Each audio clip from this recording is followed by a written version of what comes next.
জামাতে ইসলাম কেউ মাইন্ড করবেন না। জামাতে ইসলামের কিছু মানুষ মুআবিয়াকে গালি দেয়, কেউ মাইন্ড করবেন না। জামাত করবেন, কোনো অসুবিধা নাই, ইসলামের আকীদার সাথে সাংঘর্ষিক। তারা মুআবিয়াকে গালি দেয়, বলে মুআবিয়া তিনি খেলাফতের ব্যাপারে খেয়ানত করেছেন। আসলে তারা প্রকৃত ইতিহাস জানে না, এজন্য যারা দল করেন কিন্তু এই ব্যাপারে আকীদা বিশুদ্ধ করেন, না হয় ঈমানের মধ্যে খতরা আছে। খেয়াল করেন, হযরত ওমর ইবনে আব্দুল আজিজ রাদিয়াল্লাহু আনহু, তাকে জিজ্ঞাসা করা হচ্ছে আপনি উত্তম নাকি মুআবিয়া উত্তম? শেষ যে প্রকার বললাম, নেক আমলকে সুন্দর থেকে সুন্দর করার ব্যাপারে ধৈর্য আমি ধরলাম, কিন্তু সুন্দর করব কিভাবে? যদি করতে হয় তাহলে একজন নেককার পরহেজগার আল্লাহওয়ালা ব্যক্তির সোহবত গ্রহণ করতে হবে, তার সংস্পর্শে যেতে হবে। এক জামানা সোহবতে বা আউলিয়া বেহতারা সদসালা তাআত বেরিয়া। আশরাফ আলী থানভী রাহমাতুল্লাহি আলাইহি বলেন, একজন পরহেজগার নেককার আলেমের সংস্পর্শে এক সময় এক মুহূর্ত থাকা 100 বছর রিয়া মুক্ত ইখলাসের সাথে আমল করার চাইতেও উত্তম। এই কারণে সাইয়্যিদুনা হযরত ওমর ইবনে আব্দুল আজিজ রাহমাতুল্লাহি আলাইহিকে জিজ্ঞাসা করা হয়েছিল, তিনি আমিরুল মুমিনিন, ইসলামের পঞ্চম খলিফা বলা হয়, ওমরে সানি বলা হয় তাকে। ওমর ইবনে আব্দুল আজিজকে জিজ্ঞাসা করা হয়েছিল, আচ্ছা আপনি, দেখেন কথাটা কত সুন্দর, বলছে আপনি উত্তম নাকি হযরত মুআবিয়া রাদিয়াল্লাহু তাআলা আনহু উত্তম? কাকে জিজ্ঞাসা করা হচ্ছে? ওমর ইবনে আব্দুল আজিজকে, যে আপনি উত্তম নাকি নবীজির সাহাবী, কোরআন লেখনেওয়ালা 40 জন সাহাবীর অন্যতম একজন সাহাবী হযরত মুআবিয়া রাদিয়াল্লাহু আনহু। জামাতে ইসলাম কেউ মাইন্ড করবেন না। জামাতে ইসলামের কিছু মানুষ মুআবিয়াকে গালি দেয়, কেউ মাইন্ড করবেন না। জামাত করবেন, কোনো অসুবিধা নাই, ইসলামের আকীদার সাথে সাংঘর্ষিক। তারা মুআবিয়াকে গালি দেয়, বলে মুআবিয়া তিনি খেলাফতের ব্যাপারে খেয়ানত করেছেন। আসলে তারা প্রকৃত ইতিহাস জানে না, এজন্য যারা দল করেন কিন্তু এই ব্যাপারে আকীদা বিশুদ্ধ করেন, না হয় ঈমানের মধ্যে খতরা আছে। খেয়াল করেন, হযরত ওমর ইবনে আব্দুল আজিজ রাদিয়াল্লাহু আনহু, তাকে জিজ্ঞাসা করা হচ্ছে আপনি উত্তম নাকি মুআবিয়া উত্তম? তিনি উত্তর দিলেন, হযরত মুআবিয়া নবীজির সাথে যুদ্ধে গিয়েছেন, যুদ্ধে যাওয়ার পথে যে ঘোড়ায় আরোহণ করেছেন, ওই ঘোড়া পথ দিয়ে যাওয়ার সময় যে রাস্তা দিয়ে গিয়েছে, ওই রাস্তার মধ্যে যে বালি ছিল, ওই বালির মধ্য থেকে একটা মাত্র বালিকণা ওই ঘোড়ার পায়ের মধ্যে লেগেছিল। আমি ওমর ইবনে আব্দুল আজিজ ওই বালিকণার চাইতেও আরো নগণ্য। তাহলে খেয়াল করেন, কেন? ওমর ইবনে আব্দুল আজিজ বলেন, শুধুমাত্র মুআবিয়া নবীজির সোহবত পেয়েছে, মুআবিয়া নবীজির সংস্পর্শ পেয়েছে, নবীজির সাথে থেকেছে। আমি ওমর ইবনে আব্দুল আজিজ নবীজিকে পাই নাই, আমি সাহাবী না। এই কারণেই তো সাহাবীকে সাহাবী বলা হয়, কারণ তিনি নবীজির সোহবত পেয়েছেন, তাকে সাহাবী বলা হয়। এজন্য বলছি, নেক আমলকে সুন্দর থেকে সুন্দর করার ব্যাপারে ধৈর্য ধরবেন, কোনো অসুবিধা নাই। সুন্দর করবেন তো করবেন কিভাবে? একজন পরহেজগার আল্লাহওয়ালা, একজন ভালো ব্যক্তির সংস্পর্শ গ্রহণ করেন, সংস্পর্শ গ্রহণ করে আপনার নেক আমলগুলো সুন্দর করার চেষ্টা করেন। আল্লাহ পাক রব্বুল আলামিন বলছেন, ওয়াসবির নাফসাকা মাআল্লাযীনা ইয়াদউনা রাব্বাহুম বিল গাদাতি ওয়াল আশিয়্যি ইউরিদুনা ওয়াজহা ওয়ালা তা'দু আইনাকা আনহুম।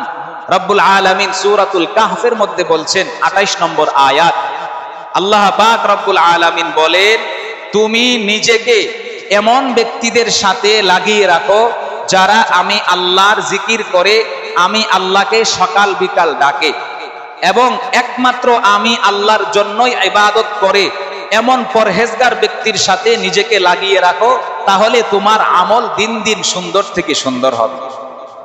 আল্লাহ পাক রব্বুল আলামিন এই 4 প্রকার ধৈর্যের উপরে আমাদের সবাইকে পরিপূর্ণরূপে আমল করার তৌফিক দান করুন। সম্মানিত হাজিরিন, ধৈর্যের ব্যাপারে আল্লাহ পাক রব্বুল আলামিন কিছু পুরস্কারের ঘোষণা দিয়েছেন।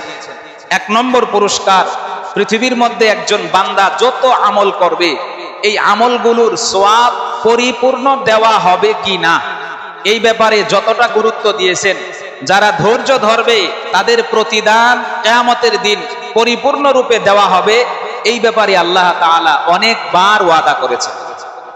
রব্বুল আলামিন বলেন, ইন্নামা ইউওয়াফাস সাবিরুনা আজরাহুম বিগাইরি হিসাব। দুনিয়ার জমিনের মধ্যে যারা ধৈর্য ধারণ করবে, আমি রব্বুল আলামিন তাদের প্রতিদান কাল কিয়ামতের ময়দানে পরিপূর্ণ রূপে দিব। রব্বুল আলামিন বলেন, ওয়ালা নাজজিয়ান্নাল্লাযীনা সাবারু আজরাহুম বিআহসানি মা কানু ইয়ামালুন। দুনিয়ার জমিনের মধ্যে যারা ধৈর্য ধারণ করবে, বিপদের মধ্যে ধৈর্য ধারণ করবে, গুনাহ থেকে বেঁচে থাকার ব্যাপারে ধৈর্য ধারণ করবে, নেক আমল করতে গিয়ে ধৈর্য ধারণ করবে, নিজের আমলটাকে সুন্দর থেকে সুন্দর করার ব্যাপারে ধৈর্য ধারণ করবে, আমি রব্বুল আলামিন ঘোষণা দিচ্ছি কাল কিয়ামতের ময়দানে তার এই ধৈর্যের প্রতিদান সবচাইতে সুন্দরভাবে দান করব।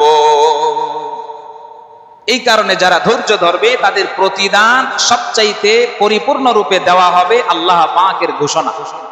2 নম্বর, যারা ধৈর্য ধারণ করবে তাদের পুরস্কার হলো জান্নাত। বলেন তাদের পুরস্কার কি? আমরা জান্নাতি হতে চাই কিনা বলেন?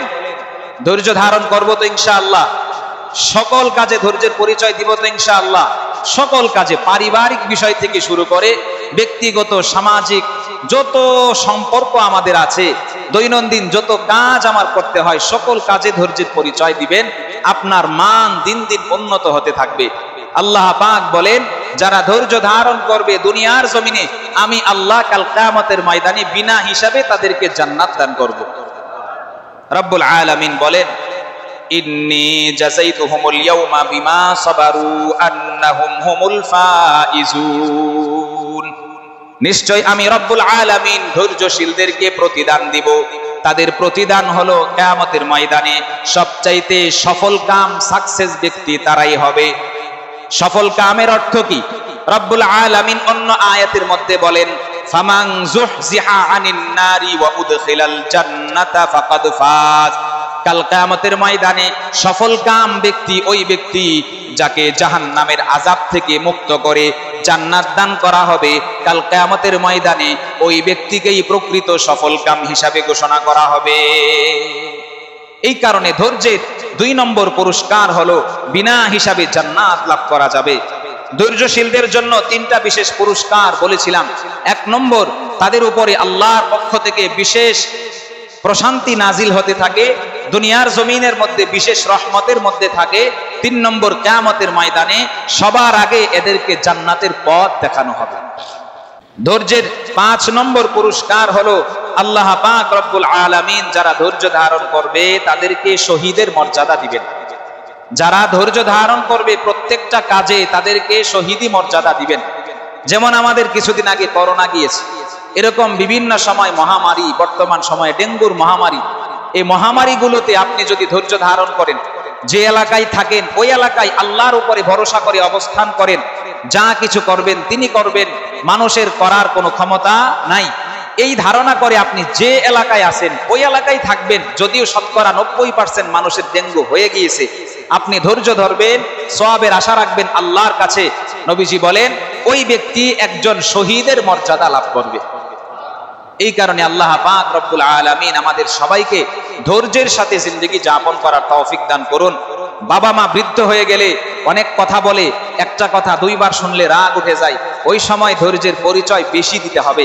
সন্তান ছোটবেলায় হাজারো প্রশ্ন করে, ভালো লাগে, বাবা মা বৃদ্ধ হয়ে গেলে তখন তাদের কথা ভালো লাগে না। এই জন্য ধৈর্যের সবচাইতে বড় স্কোপ হলো বৃদ্ধ বাবা মা যা কিছু বলবে ধৈর্য সহকারে শুনবেন। যদি পালনীয় মনে হয় পালন করবেন, যদি পালনীয় মনে না হয় শুনে চলে যাবেন, বলবেন যা বলেছেন ঠিক আছে, কিন্তু কখনোই ধমক দিয়ে কোনো কথা বলবেন না। এটা হলো সবচাইতে বড় স্কোপ। বাবা মার কথার বিরুদ্ধে গিয়ে কখনোই ধমক দিবেন না, ধৈর্য ধারণ করবেন। আল্লাহ পাক রব্বুল